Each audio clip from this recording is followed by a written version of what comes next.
और हिमाचल प्रदेश की 2 लोकसभा सीटों और विधानसभा सीटों 6 विधानसभा सीटों पर उपचुनाव को लेकर कांग्रेस की तरफ से प्रत्याशियों के चयन में कशमकश चल रही है। इसी बीच प्रदेश के कई दिग्गज नेता और उप मुख्यमंत्री मुकेश अग्निहोत्री लगातार इस पर बयान देते रहे। अब हमीरपुर संसदीय क्षेत्र से अनुराग ठाकुर के मुकाबले कई नेताओं को लेकर चर्चा चल रही थी। यहां तक कि उन्हें कई सर्वेक्षण में टॉप कंटेंडर भी बताया गया। लेकिन उप मुख्यमंत्री ने सीधे और स्पष्ट शब्दों में कहा कि ऐसा कोई प्रस्ताव नहीं है।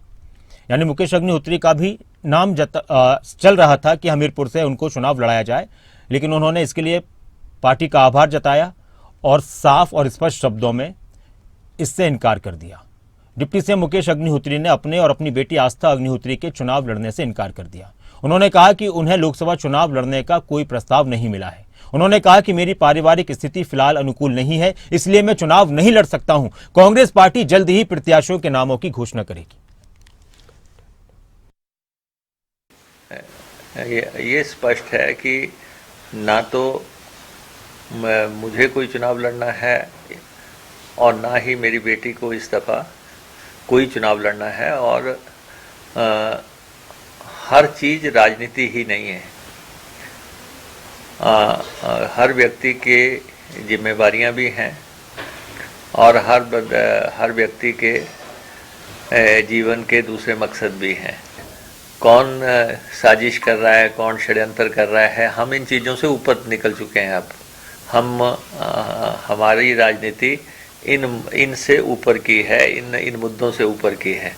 तो इसलिए मैं आभारी हूँ कांग्रेस हाईकमान का कि उन्होंने आस्था अग्निहोत्री को प्रस्ताव किया। मैं आभारी हूँ कि उन्होंने ना सिर्फ लोकसभा का किया, उन्होंने विधानसभा का भी किया और उन्होंने उसको काबिल समझा। और किसी भी बच्चे को अगर ऐसा प्रस्ताव आए, ये तो बहुत बड़ी प्रस्तावना थी, लेकिन और अगर स्थिति सामान्य होती, अगर हमारे घर पे परिवार में सब ठीक होता तो हम इसके बारे में फैसला करते।